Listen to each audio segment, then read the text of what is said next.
गुलाम सिंह ख्वाजा। असां अॼु ॻाल्हि ॿोल कंदासीं ठटे ज़िले जे हवाले खां, जिते वापारी मुख़्तलिफ़ ज़रूरती शयुनि जा अघु वधाए छॾिया आहिनि। ॻाल्हि ॿोल कयूं था असांजे मक़ामी समाजी अॻवान गुलाम सिंह खत्री सां। ते तव्हां ॿुधायो त महांगाई जी छा सूरत हाल आहे, ख़ासि तौर ते रमज़ान खां पहिरीं जेके अघु चोर चढ़ी विया आहिनि उन बारे तव्हां छा चवंदा? महिरबानी गुलाम हुसैन। ठटे ज़िले में हूअं बि ॾिठो वञे त असां वटि ज़िंदगी जे रोज़मर्रा जी चीज़ूं सब्जियूं भाॼियूं ऐं जेके रोज़मर्रा जो जेको दालूं वग़ैरह उन्हनि जा रेट्स हूअं बि हिन ठटे जे मार्केट में ज़िले में तमामु घणे हाई ते हूंदा आहिनि। पर हिन महीने शुरू थियण खां पहिरीं जेका वापारी आहिनि उन्हनि अञा बि रेटनि खे थोरो पंहिंजो वधाए छॾियो आहे।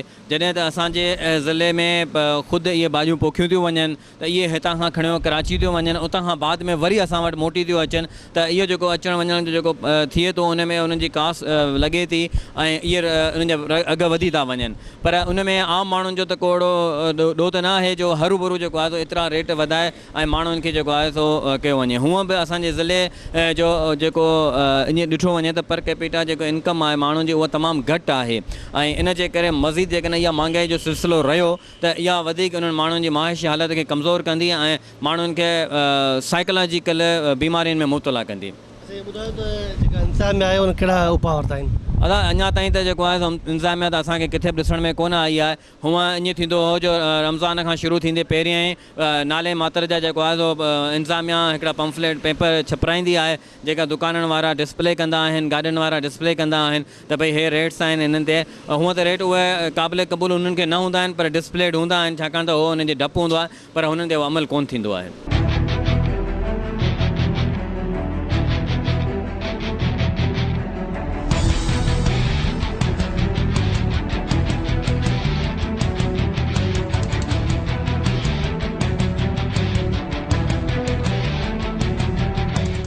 रमज़ान खां पहिरें हर शइ महांगी थी वई आहे। सब्जी ॾिसो अलाही आसमान खां वधीक हलाइनि पिया। हर शइ महांगी आहे, माण्हू छा करे? ग़रीब माण्हू किसां पूरी कंदो पंहिंजी? गोश्त वग़ैरह, फ्रूट वग़ैरह। फ्रूट त रमज़ान त हींअर आयो कान, या हफ़्तो पियो आहे। उन्हनि खां पहिरें हर शइ महांगी आहे। फ्रूट ॾिसो, अंब नंढा नंढा अंब 100 रुपया किलो आहे। हर शइ महांगी आहे। ॿुधाए असीं छा करियूं? जेका दिहाड़ी कमाइण वारा माण्हू केॾा वेंदा? शयूं त हुई हिते प्राइस कंट्रोल त गवर्नमेंट जे तरफ़ां आहे कोन, न को मार्केटिंग कमेटियूं, न को सिस्टम आहे। तोर में बि घटि वधाई थिए थी, रेट त अहिड़ा नमूने था चाढ़ीनि जंहिंजो को हिसाब किताब ई कोन्हे। यूटिलिटी वारा त उहे बि पंहिंजे हिसाब सां पिया ॾियनि ऐं सुपर मार्केटूं तंहिंमें बि जेको हर रेट डबल, केरु पुछण वारो न आहिनि मुल्क में। बसि ईअं वक़्तु हले पियो। हर शइ गोश्त वग़ैरह हर शइ में गोश्त बि महांगो आहे। केरु पुछे वञी अहिड़ो जेको रेट माना चओ बसि उहो ई रेट हुनजो आख़िरी आहे। न का लिस्ट आहे, न का शइ आहे, न मुर्गीअ रेट लॻल आहे। सब्जी वब्जी वारा सभु को पंहिंजे हिसाब सां हले थो।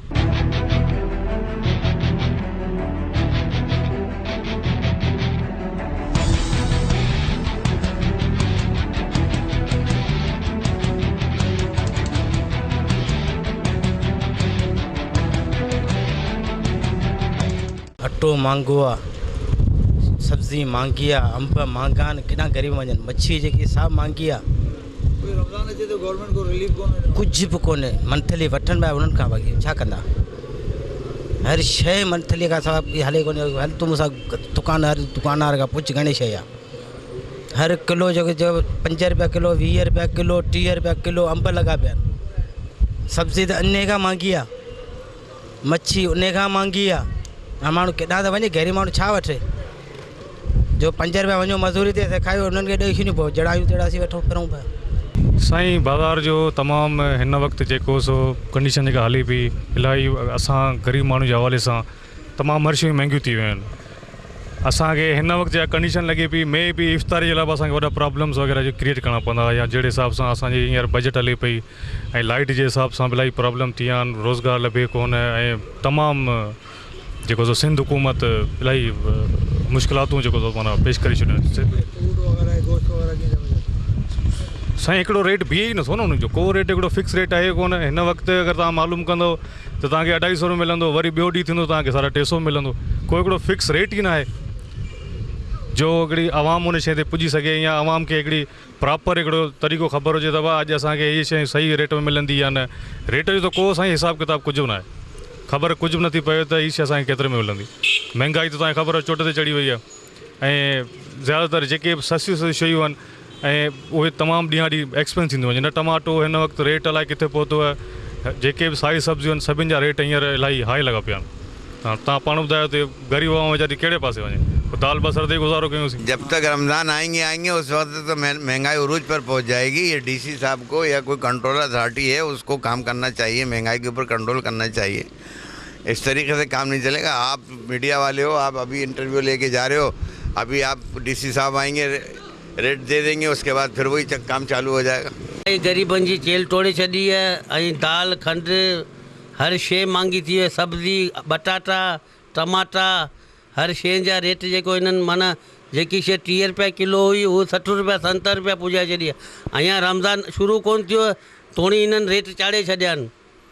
बहरहाल इन्हनि खे चओ त रेट घटि कनि त ग़रीब माण्हू को पंहिंजी ख़ुशहाली करे ऐं पंहिंजो गुज़र कनि।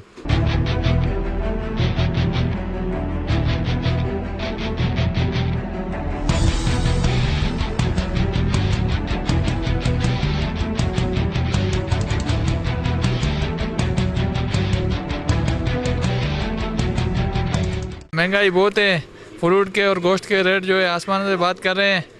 इसकी वजह से जो है ना आवाम परेशान है, कोई कहने वाला भी नहीं है ना कोई सुनने वाला है। लाइट पानी दोनों ही नहीं है, लाइट भी नहीं है, बार बार आती है चले जाती है, पानी भी नहीं है। आवाम जो है बहुत परेशान है, हर चीज़ के रेट बढ़े हुए हैं, ना कोई काबू करने वाला है रेट को। रमज़ान में रिलीफ नहीं दिया, रमज़ान से पहले रेट सही होते हैं, रमज़ान नज़दीक आता है तो रेट जो है मज़ीद बढ़ जाते हैं उसके फ्रूटों के और गोश्त के। साईं शहर जी हिन वक़्तु कंडीशन सुठी न आहे, गंदा वंदा आहिनि कोन ऐं माशाअल्लाह हर चीज़ जा रेट आसमान ते पिया ॻाल्हाइनि। हाणे गवर्नमेंट सां कुझु चओ त रेट वेट त घटाइनि, इन करे हाणे बाज़ार में माण्हू कोन्हे, पैसा हुजनि त माण्हू पैसा वठनि कुझु। हालत इहा लॻी पई आहे, तव्हां पाण ॾिसो पिया। बाक़ी मुंहिंजी फ्रूट जा रेट साईं सोन खां पिया ॻाल्हाइनि। अंब माशाअल्लाह पुछी आहियां 80-90 रुपया किलो आहे। ग़रीब माण्हू त खाई कोन सघंदो, अमीर ख़ाली ॾिसंदो। ऐं जॾहिं वञी अलाह साईं हुन ते रहम करे जॾहिं वञी कम थींदा।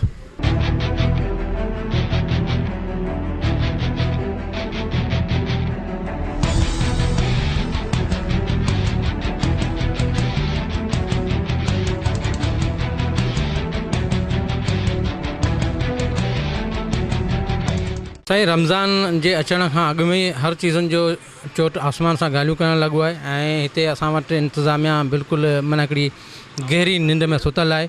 इंतिज़ामिया कॾहिं बि ऐं असां सम्झां थो त रमज़ान जे सिर्फ़ु चंद ॾींहंनि में पैसनि कमाइण लाइ करे बाज़ार जे अंदरि जो विज़िट कंदी आहे, बाक़ी कॾहिं बि इंतिज़ामिया बाज़ार में जो रुख ई नाहे कयो ऐं हर चीज़ तमामु घणियूं महांगियूं आहिनि। ऐं रमज़ान अचण खां अॻु में स्टॉक होल्डरनि पंहिंजो ठीकु ठाक करोड़े रुपया स्टॉक करे छॾिया आहिनि ऐं जेको माना मटीरियल जेको बि आहे करियाना स्टोर जे हिसाब सां सभु स्टोर तमामु घणो कयो वियो आहे।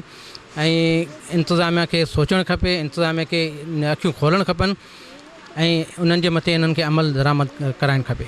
अदा ही ग़रीबनि सां ज़ुल्म आहे, नाहक आहे। बाज़ार जो तव्हां हाल ॾिसी सघो था, जीअं त जेका बि शइ गाॾे ते आहे 5 रुपए किलो वारी आहे, पर हींअर 50 रुपया किलो आहे, जेका सरासर नाजाइज़ी आहे ग़रीब आवाम जे लाइ ऐं इंतिज़ामिया जे नाले का शइ कान्हे। ॾिसो पिया तव्हां पाण ॾिसो पिया, बाज़ार जो अशर बि ॾिसो पिया, सामान जी सेटिंग बि ॾिसो पिया। 5 ॾींहं ऑफिसरनि खे कावड़ ईंदी आहे त हिकदमि बाज़ार साफ़ थी वेंदी आहे, कावड़ ख़तमु थींदी आहे, 5 रुपया पेट में ईंदा आहिनि, इंतिज़ाम मुकमल थी वेंदो आहे।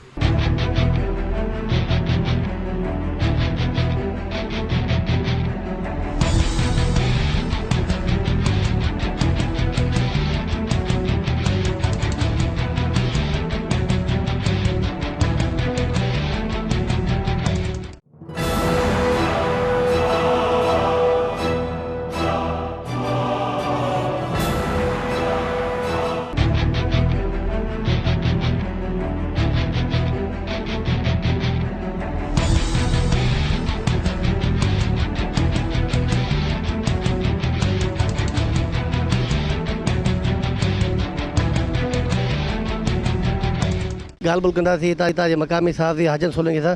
हाजन तव्हां ॿुधायो त कहिड़े नमूने जा मसइला आहिनि, महांगाई जी छा सूरत हाल आहे ऐं हिन वक़्तु लाइट जी छा सूरत हाल आहे सटे शहर में? हिन वक़्तु लाइट बिजली ऐं महांगाई जो ॼण को जिन जो उहो ॿाहिरि निकिरी आयो हुजे ऐं हालत इहा आहे त आम ग़रीब मिसकिन माण्हू उन में ख़रीद फ़रोख़्त जी त का सघ ई कोन वञी रही आहे। ऐं हिन वक़्तु जेकॾहिं पाण नज़र विझंदासीं चीज़ुनि जे मुख़्तलिफ़ रेटनि ते त ख़ाली सिर्फ़ु बसर जेको उहो 40 खां 50 रुपया किलो वञे जेको विकिरो कयो वञे थो। टमाटो 80 खां 90 रुपया किलो आहे। त आम ग़रीब माण्हू उन जी एतिरी सिहत ई कोन्हे त उहो बसर वठे, बटाटो वठे, टमाटो वठे।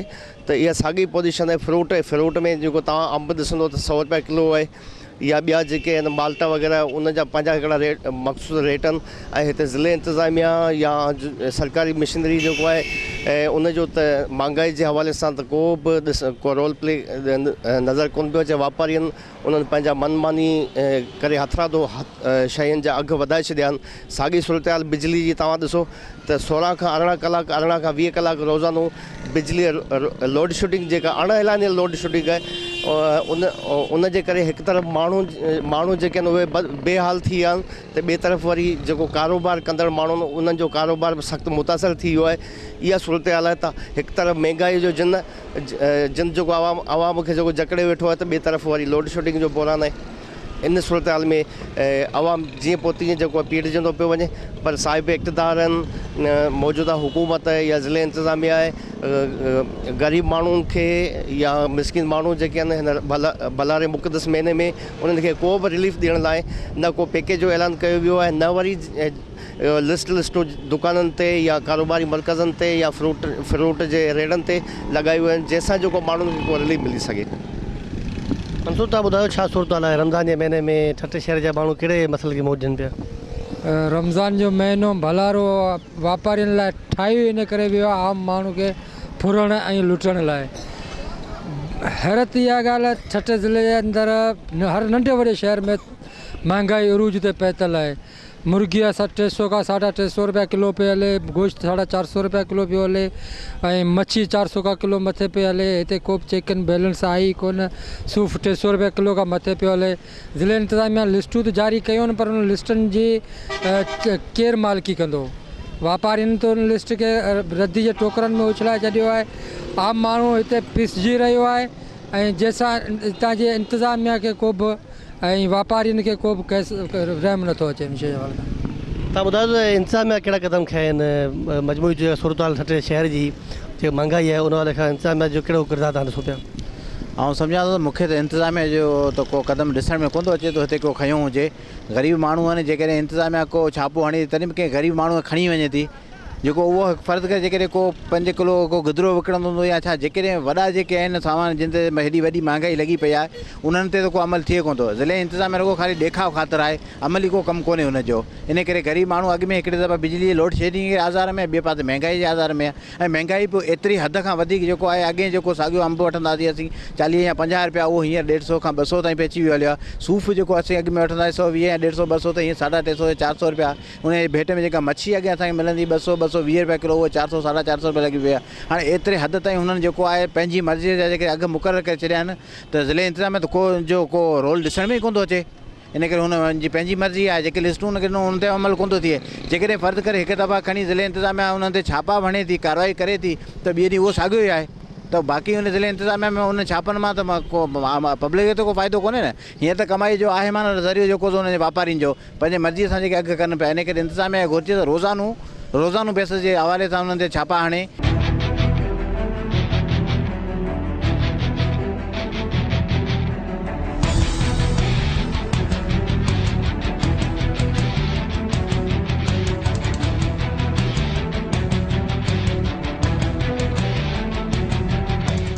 हुकूमत इन खे पघार ॾे कोन थी। ॾिसो कचरा सामने उछलाए विया आहिनि जंहिं कोई डिसिप्लिन बाज़ार जो कोन्हे हर चीज़ सां माना ॾिसे पियो गंदगी बाज़ार में इलाही लॻी पई आहे। असीं इहो चाहियूं था त गंदगी माना सफ़ा थी वञे। महांगाई जी जेको रेट आहे 2 रुपया को चढ़ंदा आहिनि ऐं घटि बि थींदा आहिनि। इन वजह सां ॿिनी हाल सां कमु हले पियो। महांगाई बि आहे वरी ग़रीब माण्हुनि लाइ कुझु असीं चाहियूं था त माना कुझु सहूलियत बि हुजे। इन वजह सां हे डिसिप्लिन करियो था ऐं त बहितरु थींदो। हिते को पानी आहे कोन, लाइन आहे सॼो ॾींहुं पर लाइट ईअं वेंदी आहे कोन, को भरोसो कोन्हे। पानी बि 24 कलाक में माना 2 कलाक ॾींदा कोन आहिनि। महांगाई हद सां एॾी महांगाई थी आहे, इलाही महांगाई थी आहे। तरबूज ॾिसो त 30 रुपया किलो, टमाटर ॾिसो एॾी महांगाई मां ठटे शहर में को आहे कुझु कोन। महांगाई अलावा कुझु कोन्हे। रमज़ान में कोई घटि थी आहे या महांगी थी आहे रमज़ान में तो इलाही महांगी थींदी आहे, हर शइ महांगी थींदी आहे, न को त को आहे चइण वारो कोन्हे। हर जगह ॾिसो तव्हां शादी गॾु ॾिसो हुते लाइट आहे, पानी आहे। हिन शहर में न तव्हां पानी मिलंदो, गटर सभु भरिया पिया आहिनि लाइन में, को चइण वारो केरु कोन्हे।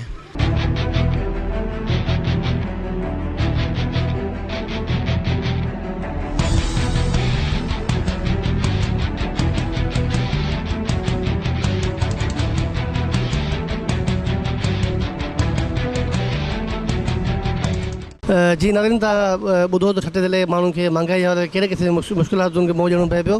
ॻाल्हि ॿोल करियूं था तव्हांजे मक़ामी समाज अॻवान सतार बहिराणे सां। सतार तव्हां ॿुधायो त कहिड़े क़िस्म जी महांगाई ठटे ज़िले में हींअर वधी आहे? बिस्मिल्लाहिर्रहमानिर्रहीम।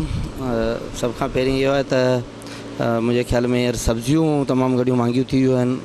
रमज़ान जीअं वेझो ईंदो आहे त जीअं हिकिड़ो आलू हूं आम तौर ते 20 रुपया किलो हले थो, त रमज़ान में उहो 40 रुपया किलो थी थो वञे। ऐं टमाटर बि हूं जेकॾहिं टमाटा आहे 25 खां 30 रुपया किलो आहे, त जॾहिं रमज़ान अचे थो त पोइ टमाटो 80 रुपये ते पुॼी वञे थो। आहे त असांजो हिते लोकली टमाटो बि निकिरे थो ऐं सब्जियूं वग़ैरह थियनि थियूं, पर ख़ासि तौर ते रमज़ान जो बहानो बनाए पोइ उनखे रेट वधाया था वञनि। ऐं फ्रूट आहे, फ्रूट जो बि रेट तक़रीबन डबल थी थो वञे। सूफ़ जेकॾहिं हूं 80 रुपया किलो आहे, त रमज़ान जो नालो वठी पोइ उनखे 120 रुपया या 150 रुपया या 160 रुपये ते सूफ़ पुॼी थो वञे। ऐं छाई आहे या गिदरो आहे, इहे त लोकल आहिनि, हिते इहो फ्रूट आहे असां वटां निकिरे थो। हू बि आम तौर ते जेकॾहिं 20 रुपया किलो आहे, त जॾहिं रमज़ान अचे थो त उहे 50 रुपया ऐं 60 रुपया किलो ते पुॼी थो वञे। त हिकिड़ो लिस्टूं वग़ैरह हयूं आहिनि, को तदारक कयो आहे? लिस्टूं त हयूं वञनि थियूं ऐं फ्रूट वारनि खे, सब्जी वारनि खे लिस्टूं ॾिनियूं बि वञनि थियूं, पर उन ते ख़ासि अमल कोन थो थिए। उहो ख़ाली ॾेखा ख़ातिर ऐं आवाम खे धोखे में रखी ख़ाली उहो लिस्टूं ठाहियूं वञनि थियूं। ऐं जॾहिं ग्राहक वञे थो त ग्राहक त उहो लिस्ट ॾिसे ई कोन थो, नई लिस्ट ते रेट पुछे थो। लिस्ट में जेकॾहिं भले 20 रुपया लिखियल आहे ऐं हू 40 रुपया बि ग्राहक ॾेई था छॾनि, त इन शइ खे नोट कोन थो कयो वञे ऐं मुंहिंजे हिसाब सां उहो लिस्ट ते को ख़ासि अमल कोन थो कयो वञे। जी ठटे ज़िले में महांगाई जे करे आम माण्हुनि खे मुश्किलातुनि खे मुंहुं ॾियणो पए थो। ज़रूरत हुन ॻाल्हि इहा आहे त इंतिज़ाम तहरुक वठे ऐं अघनि में घटिताई लाइ एक्शन खणे।